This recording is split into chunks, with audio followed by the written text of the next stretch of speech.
Si vous cherchez un outil puissant, des questions pertinentes pour résoudre une problématique, une situation, un défi, alors restez avec moi pour ce qui suit. Bienvenue sur le podcast de Un monde organique. Mon nom est Nathalie Pellerin, naturopathe, coach et yogini. Chaque semaine, je vous partagerai un message ou un invité inspirant qui a pour but d'élever la conscience d'un point de vue de la santé du corps, de l'esprit et de la connexion à l'âme. Bonjour tout le monde, j'espère que vous allez bien, j'espère que vous profitez bien de votre été. J'espère que vous avez pris des vacances ou que vous en planifiez et que vous allez pouvoir vous reposer. Parce que vous le méritez bien. Et chacun le mérite bien. Et les vacances, l'été, c'est donc le fun. Alors aujourd'hui, j'avais envie de vous parler d'une technique puissante pour reprendre son pouvoir quand on fait face à un défi. Non seulement reprendre son pouvoir, mais aussi comment résoudre la problématique. Comment ouvrir son esprit pour se permettre de voir le plus d'opportunités possible pour justement s'assurer de résoudre le problème ou la circonstance ou le défi et aussi de prévoir ce qui est à venir et de changer soi, d'apprendre à se connaître soi et de pouvoir modifier ce qui a à être modifié intérieurement pour justement prévoir et que ça n'arrive plus. Alors, souvent, qu'est-ce qui arrive, c'est que, puis c'est cette technique-là dont je vais vous parler, vous pouvez l'utiliser autant dans votre vie personnelle que dans votre vie professionnelle. Et souvent, ce qui arrive, c'est que quand on fait face à un défi, à une circonstance X ou une situation ou carrément une problématique, souvent, il y a deux choses qui se produisent. Soit qu'on essaie de l'éviter, donc on essaie de le balayer sous le tapis, puis on fait comme s'il n'existait pas. Donc, on attend vraiment que soit qu'il disparaisse comme par magie, ou éventuellement, puis c'est ce qui va arriver, soit que ça nous pète d'en face. Donc ça, souvent, c'est une façon dont on a une stratégie, en fait, qu'on a pour essayer de ne pas faire face à la problématique ou au défi. Et peu importe la situation, là. Donc ça, c'est une façon de faire. Sinon, l'autre façon de faire aussi, c'est d'accuser les circonstances, d'accuser les gens qui sont dans les circonstances, puis de ne pas prendre son pouvoir et ni sa responsabilité dans la problématique. Et souvent, ça va arriver, quand on se sent confronté, quand ça vient confronter nos blessures, donc ça vient comme, justement, nous déclencher et comme on est déclenché, au lieu de reprendre le pouvoir sur soi, on va justement mettre la faute sur les autres parce que le problème, c'est les autres ou la circonstance ou la situation. Évidemment, vous faites partie de la situation, vous faites partie de la problématique et vous faites partie de la solution. Donc, et souvent de mettre la faute sur l'extérieur vous aidera pas à apprendre à vous connaître, vous aidera pas à apprendre ce que vous devez apprendre et vous aidera pas à devenir plus fort, plus courageux, plus solide dans votre posture. Donc, à chaque fois que vous vivez un conflit, une situation, un défi, etc., prenez-le comme une façon de devenir plus fort, plus forte, une façon de devenir plus solide, une façon d'apprendre à vous connaître vous. Et c'est une façon d'apprendre, en apprenant à se connaître soi, on apprend à connaître l'autre. Parce qu'on est tous pareils au fin fond. On a tous le même genre de désir, de besoin. Donc c'est à votre avantage. Et non seulement c'est à votre avantage, mais lorsque vous amenez ce niveau de conscience-là, vous allez être en mesure de toujours prévoir plusieurs coups à l'avance c'est quoi les possibilités, c'est quoi les problématiques à venir, justement si vous êtes au niveau professionnel ou par exemple dans des relations, etc., etc. Donc, le rôle de la victime, de mettre ça sur, la faute de l'autre, ça ne réglera pas le problème. À moins que, éventuellement, l'autre personne prenne 100% du blâme, vous donne raison, et ça arrive rarement. Parce que l'autre personne, dans sa perception, n'est pas 100% responsable non plus, souvent. Donc, voilà. Alors, comment faire s'il y a une autre personne impliquée, évidemment? Même chose pour la situation. Donc, comment vous pouvez justement amener plus de conscience sur la situation dans laquelle vous êtes ou la situation à laquelle vous faites face et comment trouver différentes pistes de solutions et comment justement apprendre vraiment à créer en vous cet espace de force et de solidité qui va vous amener à justement ne plus revivre ce genre de situation-là finalement. Alors, je débute. Donc, les premières questions à se poser, tout d'abord, ça va être important de vous asseoir et de prendre vraiment le temps. Vous pouvez, si vous le faites dans votre tête, si vous le faites sur un coin de table, vous n'aurez pas accès à toute l'information qui est nécessaire d'obtenir ici. Donc, ça prend vraiment, ça prend le temps. C'est nécessaire de prendre le temps pour créer justement ce que vous désirez créer. Donc, ça peut prendre une demi-heure à peu près, peut-être plus. Plus vous allez y mettre du temps, plus vous allez avoir un résultat pertinent en bout de ligne. Vous allez comprendre qu'est-ce que je veux dire par là. Alors, la première question. Donc, la première question, c'est souvent, on est très anxieux il vient de se passer quelque chose. On devient très, très, très anxieux parce qu'on voit le pire arriver. Et finalement, quand on prend du recul, puis on prend un peu de distance aussi, est-ce que c'est vraiment un problème? Donc ça, c'est la première question à se poser. Est-ce que c'est une histoire que je suis en train de me bâtir dans ma tête? Parce que souvent, ça peut arriver. Là, on se crée une histoire parce qu'on anticipe les choses, puis finalement, au bout de ligne, c'est comme un feu de paille. Donc, est-ce que c'est vraiment un problème? Oui, non. En quoi c'est un problème? Alors, en quoi c'est un problème? C'est qu'est-ce que ça touche? En quoi c'est un problème? En quoi c'est un défi? En quoi c'est important pour vous de le régler? Donc, en quoi c'est un problème? Qui ça touche? Ça touche vous? Ça touche qui autour de vous? Ça touche quel environnement? Quel écosystème?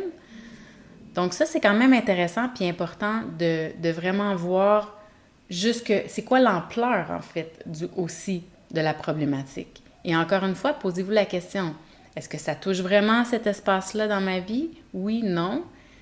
Peut-être. Alors, ensuite de ça, une fois que vous avez juste établi en quoi c'est un problème, et justement que vous y avez mis comme un titre d'envergure, si on veut, quelles seraient les pistes de solution? Et là, ça, c'est assez intéressant parce que vous allez vraiment trouver plusieurs types de solutions pour pouvoir choisir ce qui convient le mieux.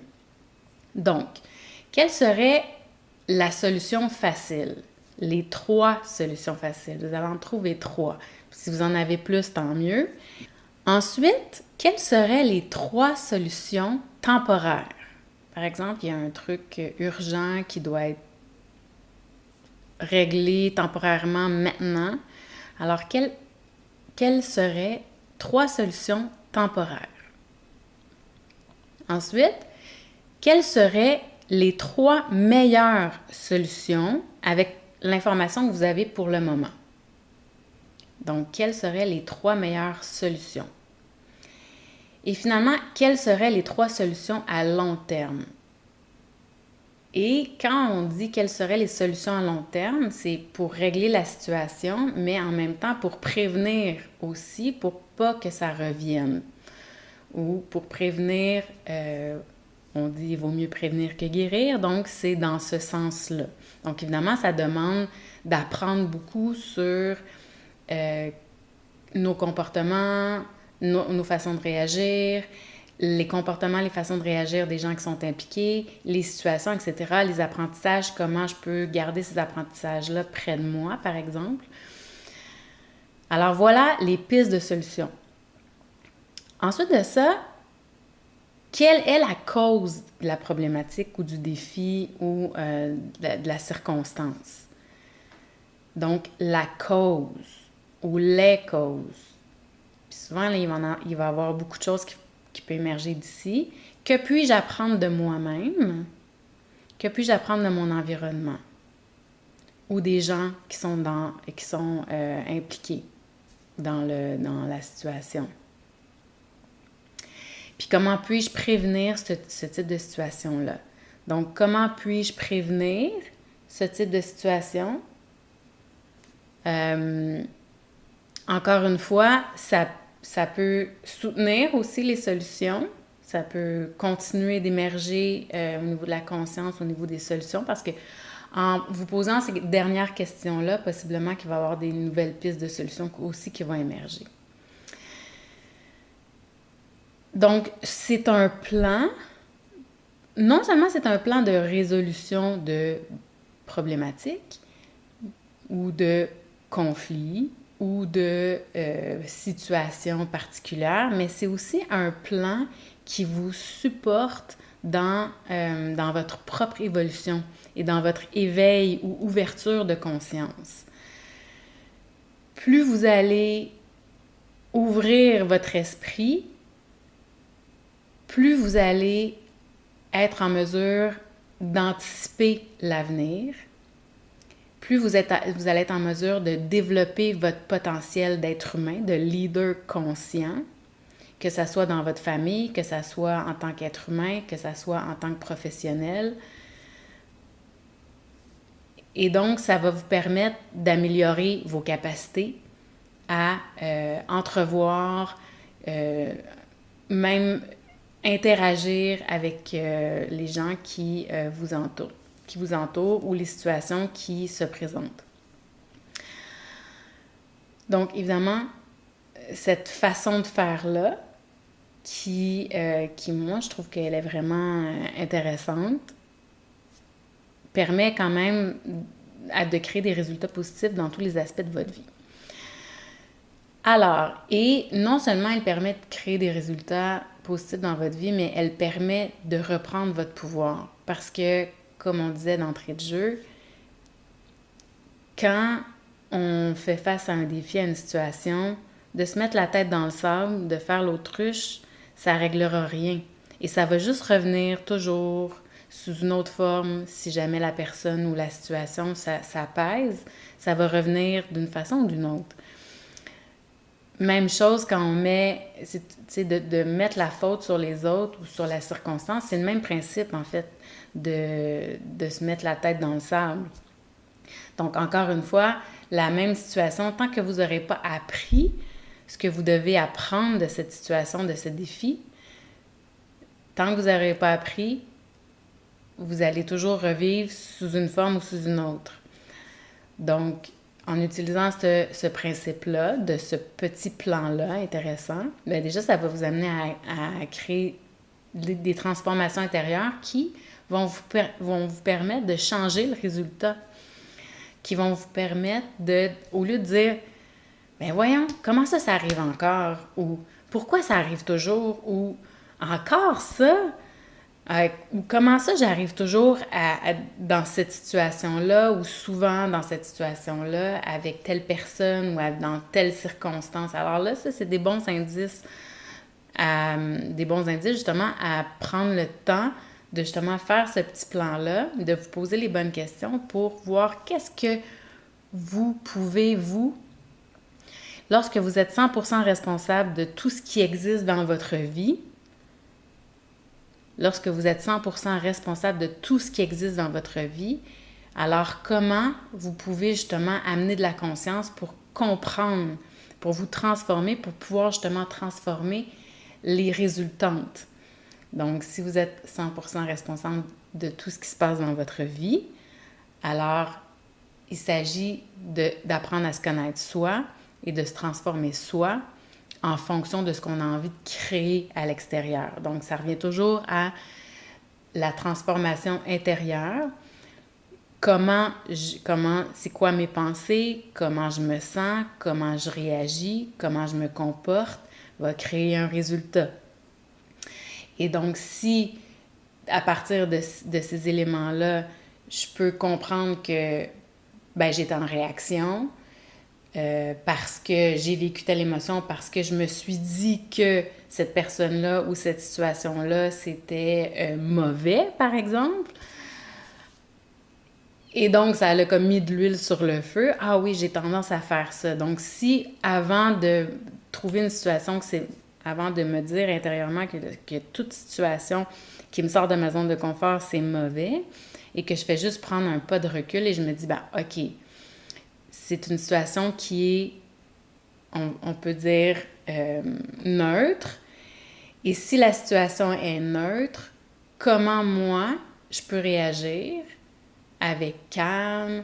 Comment moi, je peux faire pour changer les choses intérieurement pour que extérieurement, je ne mette pas de l'huile sur le feu, je sois assez calme pour trouver des solutions rapidement et à long terme, pour m'assurer que ça ne se reproduise plus, pour apprendre ce que j'ai à apprendre dans cette situation-là. Alors voilà, j'avais envie de vous parler de ça. Je sais que vous êtes très intéressés par tout ce qui touche à reprendre son pouvoir intérieur, être 100% responsable de sa vie. C'est que ça donne tellement de pouvoir, puis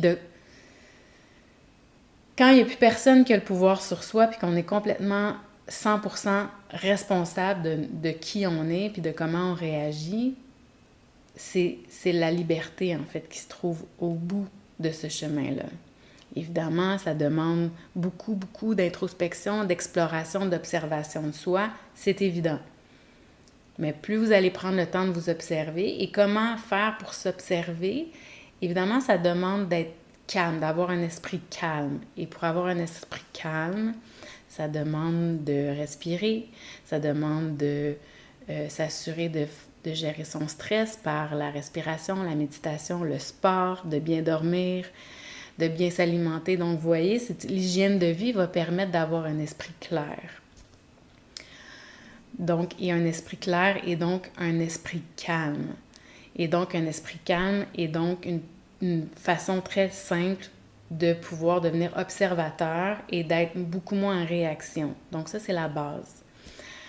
Alors, si vous avez des questions, si vous voulez continuer à aller dans ce sens-là, vous pouvez m'écrire, ça va me faire plaisir de vous répondre. Sachez que le 3 août, au matin, donc au Québec à 9h, en France à 15h. Alors, le 3 août, je fais un atelier, un 3e atelier en lien avec votre année révolutionnaire 2024.